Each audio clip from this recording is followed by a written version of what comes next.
तो हम आज बात करेंगे तृतीय स्थान के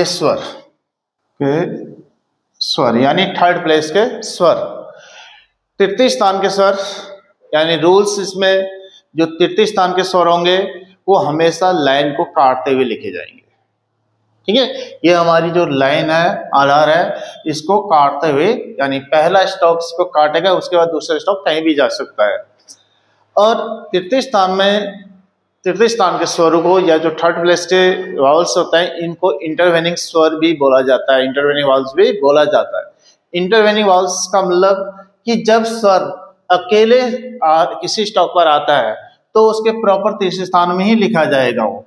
लेकिन कभी जब उसमें एक से ज्यादा स्टॉक आ रहे हैं तो उस केस में, जैसे हमारा पी लिखना है, पी में हमारा सीधा ये आ गया, यानी पौ लिखा हमने और ई की मात्रा इसके तृतीय स्थान में लिख दी हमने। ठीक है, यानी एंडिंग पॉइंट का मतलब तृतीय स्थान। ठीक है, उसके बाद जैसे पुल एक शब्द आ रहा है, ठीक है, हमें पुल शब्द लिखना है, तो उस केस में हम इसको पौ लिखेंगे और लौ लिखेंगे। तो यहां पर जो ओ की मात्रा है वो दूसरे स्टॉप के पहले लिखी जाएगी, यानी पौ पर न लगा के और लौ पर लगाया जाएगा। तो इसको ही इंटरवेनिंग वावल्स बोला जाता है, इंटरवेनिंग स्वर बोला जाता है, यानी पहले स्टॉक पर न लगा के दूसरे स्टॉक पर इसको हम लगाएंगे।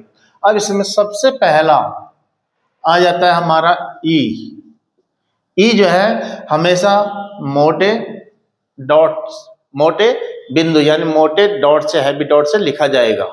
ठीक है, पहला जो स्वर आता है हमारा ई, जहां पर हमारी ई लंबी साउंड आए, जैसे फीता, फीता, यह एक शब्द हम देखते हैं, क्या है, फीता।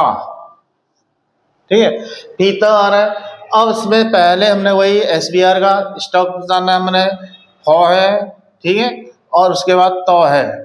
स्वर क्या हमारा ई, यानी ई हमें डॉट से हम लग रहे हैं, हाली तो पर आ रहा है, लेकिन रूल्स कहाँ लगेगा, पहले स्टॉक पर, पहले स्टॉक पर जो मात्रा आ रही है उसके अकॉर्डिंग हम उसको रूल्स लगाएंगे। अब हमने फीता लिखना है, तो ये लाइन जा रही है आपकी, तो फौ को काटते हुए फौ ये नीचे आएगा, ठीक है, फिर तो, ठीक है। अब ई की मात्रा, जो ये ई की मात्रा है, फिर ई की मात्रा तो से पहले लगेगा तीसरे स्थान में, लेकिन बिफोर यानी पहले लिखा जाएगा, यहाँ पर हम इसको लगाएंगे। तो ये फौ पे की मात्रा यानी फीता, और ता आ की मात्रा आ रही है, वो प्रथम स्थान, वो प्रॉपर लगेंगे। सिर्फ थर्ड प्लेस का ही स्वर जो है वो एक इंटरवेनिंग है, जब वो दूसरे स्टॉक पर लगाया जाता है। एक शब्द देख लीजिए, पीना,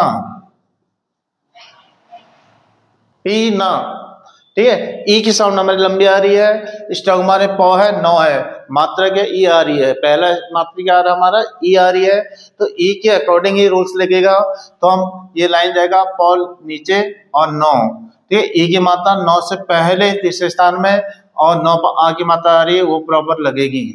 तो इस टाइप से हम ई को लिख सकते हैं। दूसरा आ जाता है ई, यानी इस ई में साउंड थोड़ा सा लंबी आती है, इस साउंड में ई जो है हल्की आती है, तो इसका हल्के डॉट से लिखते हैं, इसको जो लिखा जाएगा हल्के डॉट से लिखा जाएगा। तो इसमें हम शब्द देखते हैं, पहला शब्द आ जाता है मिलाप, मिलाप, ठीक है। अब वही स्टॉक पहचानेंगे, मौ है, लौ है और पौ है।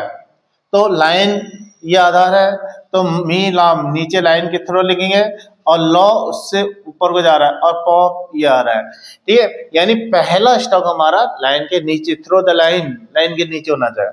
अब ई की मात्रा मी ई आ रहा है, तो लौ से पहले ई लाइट डॉट से लिखोगे, और लौ पर आ की मात्रा ये जनरल अपनी जगह लगेगा। तो ऐसे हम मिलाप शब्द को ये लिखेंगे, यानी छोटे ई को, ठीक है। एक शब्द और ले लेते हैं, इमली, ठीक है, इमली। अब यहाँ पर हमें देखिए ई पहले आ गया है, ठीक है, और उसके बाद का स्टॉक क्या आ रहा है, मौ आ रहा है, फिर लौ आ रहा है, और उस पर ये आ रहा है।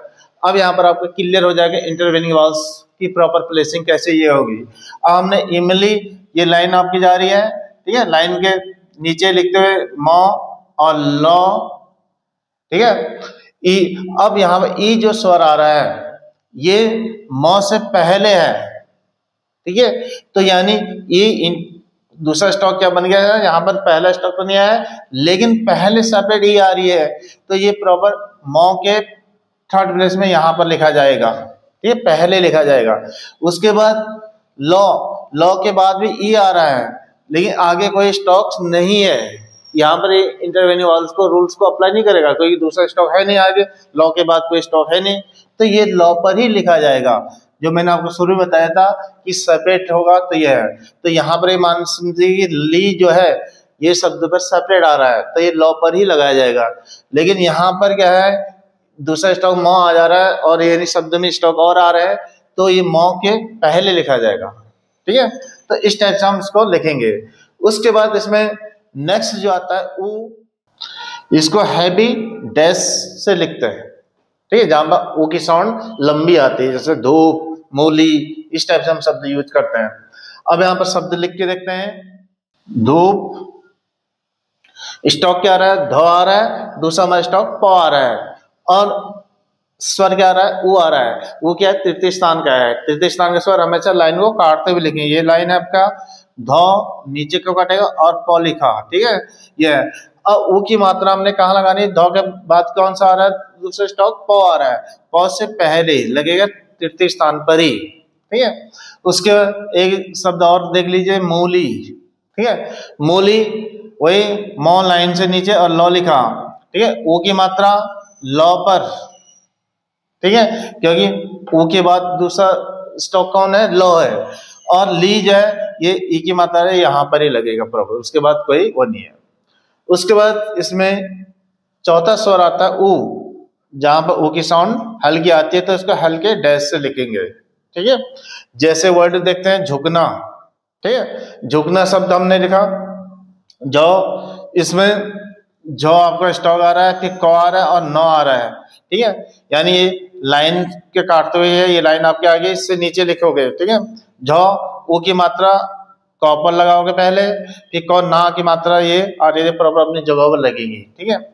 एक शब्द और उठा के देखते हैं, कुल, ठीक है, क और लो, कुल, क पर ऊ की मात्रा, ठीक है, तो हमने ये लाइन के है तो ये लाइन नीचे और लो लिखा, ऊ की मात्रा ये आपके डैश लगा के, तो इस टाइप से हम इसको कुल ले गए। तो इस टाइप से हम तृतीय स्थान के स्वर को लिख सकते हैं। तो तृतीय स्थान के स्वर में मैंने बताया था कि 4 इसमें स्वर आते हैं, ई उ ऊ, और इस स्वरों को इंटरवेनिंग स्वर भी बोलते हैं या इंटरवेनिंग वाउल्स भी बोलते हैं, वो मैंने आपको समझा दिया। तो इंटरवेनिंग वाउल्स कैसे लिखे जाते हैं और तृतीय स्थान के स्वर कैसे लिखे जाएंगे। तो दोस्तों ये था आज का हमारा टॉपिक्स कि स्वर क्या होते हैं, कितने प्रकार के होते हैं, इनको कैसे लिखा जाता है और कौन सा रूल्स इसमें अप्लाई किया जाता है, तो मैंने आपको डिटेल में समझाया। तो दोस्तों यदि वीडियो आपको अच्छी लगी है तो इसको लाइक करना और सब्सक्राइब करना मत भूलिए। तो दोस्तों नमस्कार, धन्यवाद।